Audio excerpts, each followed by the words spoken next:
Liam grew up in the town, and from an early age he was known for his natural charm. Whether it was at school, in the neighborhood, or among the elders, Liam had a way with words.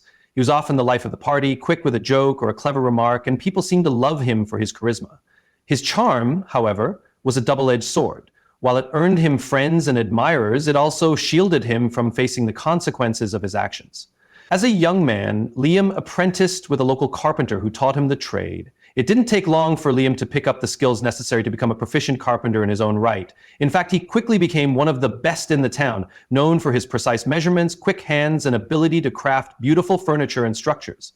His skills were beyond impressive, and many townspeople started turning to him for their carpentry needs. But there was a flaw that started to show through. While his work was top-notch, Liam was notorious for his inability to take responsibility when things went wrong.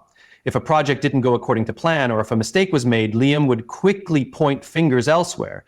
If a door frame was slightly off-center, if a table wobbled, he would insist that it was the fault of the wood's natural grain or that the tools weren't calibrated correctly. No matter what the issue was, Liam always had an excuse, and he rarely took ownership of his mistakes. At first, this wasn't a problem. His charm and skill kept his clients happy, and they were willing to overlook minor issues because they loved working with him. However, as time passed, people started noticing a pattern. They began to realize that while Liam was excellent at his craft, he wasn't someone they could fully rely on in terms of accountability. Some began to lose confidence in him. The most glaring example of this was when he was tasked with building a custom cabinet for a wealthy family in town. The project ran over budget, was delayed multiple times, and the final result wasn't quite up to the standard the family had expected. When the family expressed their dissatisfaction, Liam blamed the difficult specifications of the project, the lack of time, and even the weather, which had been unseasonably hot during the work. He never once admitted to miscalculating the dimensions or underestimating the complexity of the design. Instead, he dismissed the family's concerns with a smile and a quick excuse. While he still maintained a good reputation in the town for his work, whispers of doubt began to circulate. Some people still hired him, but others started to look for carpenters who not only had the skill, but also took responsibility for their work. Liam's tendency to deflect blame started to erode his trustworthiness. Though he had the talent to do great things, his inability to be accountable for his actions began to hold him back from reaching his full potential. This was the version of Liam that the mayor had known when he was asked to take on the responsibility of overseeing the bridge project. People saw him as a talented but somewhat unreliable individual. While they respected his skill, they were wary of his tendency to avoid responsibility. The mayor had hesitated at first, wondering if Liam could rise to the challenge of such a big responsibility, knowing his history of making excuses and shifting blame. This initial reputation sets the stage for Liam's journey of self-reflection and growth, highlighting the contrast between his early life and the transformation he would eventually undergo when he learned to take accountability for his actions. So let's expand on the point, the big opportunity. The big opportunity. One crisp autumn morning, the town was abuzz with excitement. News had spread that the neighboring village was offering a substantial sum to help fund the construction of a new bridge that would connect the two communities. This bridge was more than just a physical structure. It was a symbol of prosperity, a lifeline for the townspeople who would now have easier access to trade routes, markets, and opportunities for growth. The mayor of the town, a no-nonsense leader with a sharp eye for talent, was tasked with selecting someone to oversee the project. This was a once-in-a-lifetime opportunity for anyone who was chosen, and it would be a defining moment for whoever took charge. The mayor, after much deliberation, decided that Liam was the right person for the job. Despite his mixed reputation, the mayor recognized Liam's undeniable skill as a carpenter. He had seen how Liam's creations were admired by the townspeople, and the mayor believed that his craftsmanship was exactly what was needed to ensure the bridge would not only be functional, but also stand as a lasting symbol of the town's resilience. Furthermore, Liam's charm and rapport with the townspeople would help him rally the workers, suppliers, and investors needed to complete such a grand project. When the mayor approached Liam with the offer, it was an opportunity unlike any he had ever received. Overseeing the construction of the bridge would not only elevate his career, but could also establish him as a leader in the community, someone who had the vision and determination to see a large-scale project through to completion. This kind of exposure and success would open countless doors for him in the future. The mayor's faith in him felt like a vote of confidence, an endorsement of his potential, despite his past mistakes. At first, Liam was thrilled. He was aware of the weight of the responsibility, but his confidence in his abilities as a carpenter blinded him to the reality of what the project would require. He saw this opportunity as a way to prove to the town, and perhaps to himself, that he was capable of greatness. With his natural charm, he thought he could easily navigate any challenges that came his way. He imagined the accolades, the praise, and the respect he would gain once the bridge was completed. However, beneath the excitement, Liam's past patterns of deflecting responsibility began to creep into his thoughts. He was already considering how he could mitigate the challenges ahead. He had learned to rely on others for the hard parts of the job and had mastered the art of passing blame when things didn't go as planned. But this project was no small task. It would require immense planning, attention to detail, and a team effort. There would be no room for excuses. The mayor emphasized that Liam's role was not just to oversee the physical construction of the bridge, but also to coordinate all aspects of the project, managing budgets, timelines, the workforce, and communication with the suppliers and the villagers. This was not a task for someone who could avoid responsibility. It was a leadership role that demanded accountability, foresight, and discipline. At that moment, Liam should have recognized that this opportunity was more than just a way to show off his skills. It was a test of his ability to grow as a leader, to step up and take full responsibility for the success or failure of the project. Yet, at the time, he was caught up in the allure of the recognition he would receive upon completion. He thought of the potential rewards, but didn't fully appreciate the hard work and sacrifices it would take to reach that point. The bridge project was a chance to prove himself, but it also had the potential to expose the flaws in his character, his tendency to avoid accountability, his lack of careful planning, and his tendency to blame others. It was a defining moment, and Liam was too focused on the glory of success to fully understand the true nature of the challenge. As Liam accepted the mayor's offer, he unknowingly stepped into a role that would force him to confront his own limitation. He couldn't have anticipated the way this project would push him to the edge of his comfort zone, forcing him to reevaluate his approach to leadership, responsibility, and teamwork. The big opportunity was not just about the bridge. It was about the personal growth he would need to undergo to truly rise to the occasion. The stage was set. The challenge was monumental, but Liam was about to learn that opportunities like this don't just test your skills. They test your character, your ability to take ownership, and your willingness to face the truth when things go wrong. This was the moment that could either make or break him, and he had no idea how much he still had to learn about what it truly meant to lead.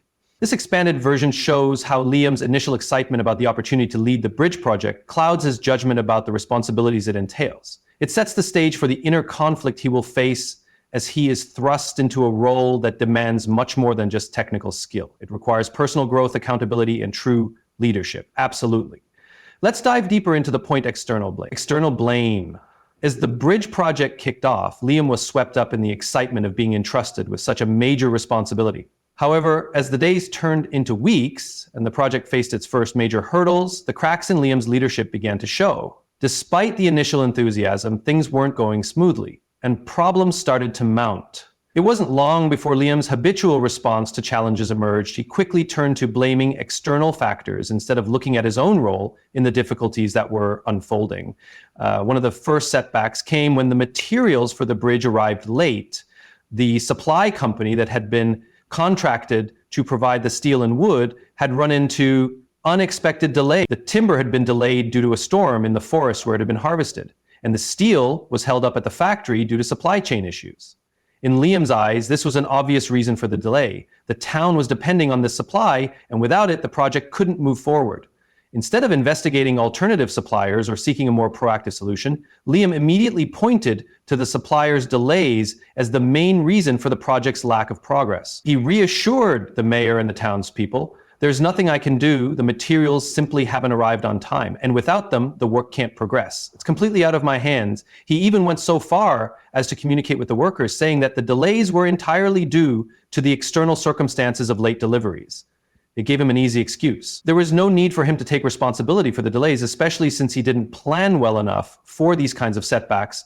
If Liam had taken more time to anticipate potential supply chain issues and built a buffer into the schedule, he could have mitigated this setback. But instead, he chose to blame the supplier entirely and let the blame rest on external forces. The next major setback came when the workers started falling behind schedule. They were not meeting their deadlines, and certain sections of the bridge weren't being constructed as efficiently as expected. Rather than looking inward to see if his instructions were unclear or if his leadership could have been more motivating, Liam, once again, chose to deflect blame. He immediately blamed the workers, claiming that they were simply not following his instructions carefully. "They're just not putting in the effort," he said. "I told them exactly what needed to be done, and they're not doing it right." He was quick to point out that the workers seemed disorganized and lacked focus, but in reality, he had failed to provide them with the necessary training and guidance. He hadn't given them a clear sense of direction, and his communication was lacking. Yet instead of reflecting on his own shortcomings, he found it easier to accuse the workers of laziness or incompetence. As the project continued to stall, Liam also faced issues with the weather. There were stretches of particularly rainy weather, which made it difficult to work outside, especially in the early stages of the construction. Instead of finding ways to adapt to the conditions or considering alternatives for indoor work, Liam blamed the weather for every delay. "The rain is ruining everything," he would complain to anyone who would listen. "How can we build a bridge when the ground is soaked and the wood can't dry properly?" It became clear that Liam had fallen into the trap of seeing every challenge as an external problem that was outside of his control. With each setback, he grasped at whatever external reason seemed to fit, avoiding the need to take ownership of any part of the project that was under his influence. The town, the workers, and even the mayor began to notice this tendency, and whispers of frustration spread. They saw how quickly Liam shifted blame and how little accountability he was taking for the problems at hand. Liam's tendency to blame external factors also began to erode his credibility. As the delays piled up and the project stagnated, people started to question whether he was truly capable of leading such a complex project. If he wasn't willing to step up and address the real issues, how could they trust him to manage the bridge's completion? His credibility as a leader was quickly fading, and his inability to take responsibility was becoming increasingly apparent. In reality, Liam had been focusing so much on the external factors, the delays in materials, the weather, and the workers' performance, that he had failed to look at his own role in the process. There were gaps in his planning, communication, and management. The more he pointed fingers outward, the more he was distancing himself from the real work required to get the project back on track. Instead of owning up to his role in the project's failure and taking steps to fix things, Liam was stuck in a cycle of denial. He was too busy defending himself and making excuses, convinced that the problems were not of his making. As a result, he became more and more isolated, unable to build the trust and collaboration needed to lead the project to success. This external blame game continued until one fateful conversation with the mayor, which would serve as a turning point. The mayor, frustrated by the ongoing delays and the lack of progress, finally confronted Liam. "You've blamed everyone else, Liam. The suppliers, the workers, the weather, but I haven't heard you take responsibility for anything that's gone wrong. When are you going to step up and admit that part of this is your fault?" This question cut through the veil of excuses that Liam had carefully built around himself. It was a wake-up call, one that forced him to acknowledge the truth. He was not as blameless as he had imagined. The external factors he had been blaming were real, but they were not the sole reasons for the delays. It was his lack of leadership, his poor planning, and his avoidance of responsibility that had contributed to the project's troubles. This was the moment when Liam began to realize that true leadership didn't come from shifting blame, but from owning up to mistakes and learning from them. It was this realization that marked the beginning of his journey toward accountability. In this expanded version of external blame, we see how Liam's reliance on excuses and deflecting responsibility hindered the progress of the project and damaged his reputation. By pointing to external factors, he avoided confronting his own flaws and missed the opportunity to improve his leadership. This behavior not only caused delays, but also threatened to ruin the very project that had the potential to define his career. Certainly. Let's explore external blame in even more detail. External blame. As the weeks passed on the bridge project, the sense of excitement that had initially surrounded Liam's appointment began to fade, replaced by growing tension and frustration. The reality of managing such a large-scale project set in, and Liam's tendency to blame external factors rather than take ownership of problems began to surface. The first major setback came when the supplies for the bridge, the steel beams, the heavy timber, and the concrete mix, were delayed. Liam had entrusted the responsibility of ordering and organizing the materials to an outside supplier, but when the delivery was late, it threw a wrench into the entire timeline. The workers had nothing to build with, and as the days turned into weeks, they were left idle, staring at the empty construction site. Rather than investigating what had gone wrong with the order or exploring alternative suppliers, Liam immediately placed the blame squarely on the supplier. The supplier promised the materials would be here on time, but they failed us. This delay is entirely their fault, he said to anyone who would listen. Instead of confronting the fact that he had not built enough contingency time into the project schedule to accommodate potential delays, or that he hadn't confirmed the materials availability in advance, Liam clung to the notion that the supplier was the sole cause of the holdup. He quickly spread the word to the mayor, the workers, and anyone involved, ensuring that the blame for the delay rested on the shoulders of the external supplier. By refusing to take responsibility for his own role in the project's planning and preparation, Liam managed to deflect any guilt or pressure onto an outside party. This gave him temporary relief from accountability, but it also made it harder for him to take the steps necessary to move the project forward. Rather than considering how he could adjust the timeline, find alternative suppliers, or figure out a way to keep the workers productive in the interim, he relied on the excuse that the supplier had simply let him down. The project stalled and the bridge remained incomplete. As the days turned into weeks, new challenges emerged. The workers, who had been left idle for so long, began to grow frustrated. Some of them took extra time off, others found jobs elsewhere, and the overall morale on the site started to dip. Rather than confronting this decline in team spirit or questioning if he had done enough to maintain the workers' motivation, Liam instead blamed the workers themselves. "They're just lazy," he muttered under his breath, "or if they just do the work properly, we'd be making progress." Liam failed to consider that perhaps he hadn't provided enough guidance or clarity for the workers. He had failed to inspire them with a clear vision for the project or give them proper leadership to stay engaged. He hadn't kept them informed about the project's larger goals, and as a result, they had started to feel disconnected from the purpose of the work. Instead of assuming responsibility for failing to communicate effectively and motivate the workers, Liam found it much easier to blame their lack of productivity on their supposed laziness. The next setback came in the form of unpredictable weather.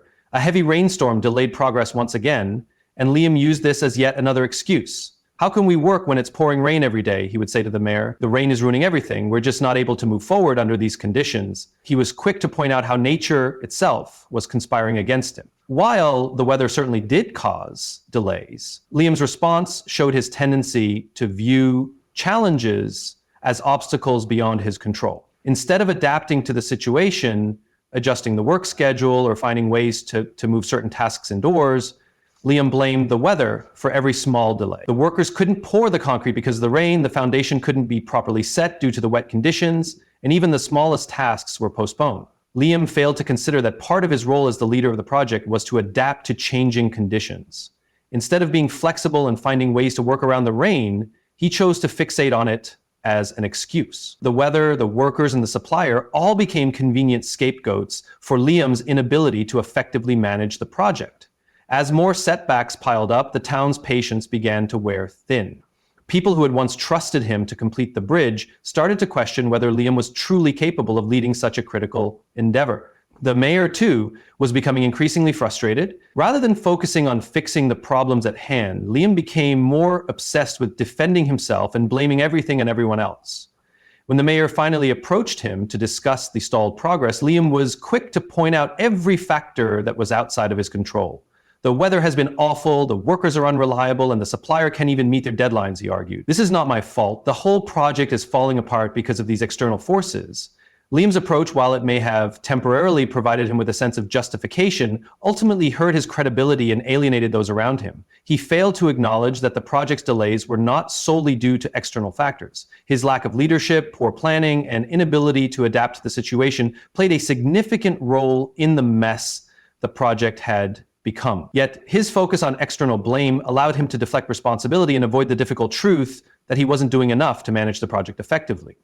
By continuing to focus on the external forces that were beyond his control, Liam never confronted his own role in the project's stagnation. His failure to see the bigger picture, the combination of his leadership shortcomings, poor communication, and lack of foresight, meant that the project was doomed to remain in a state of disarray.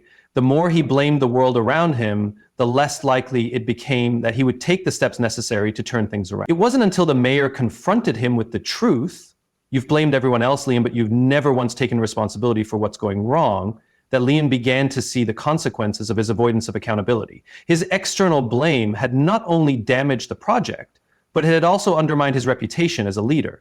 This expanded version of external blame shows how Liam's tendency to shift blame onto outside forces, like suppliers, workers, and the weather, created a pattern of avoidance and denial. Instead of taking responsibility for his own role in the project's delays, he allowed himself to be consumed by excuses. This led to a lack of progress, diminishing trust from others, and an overall failure to lead the project successfully.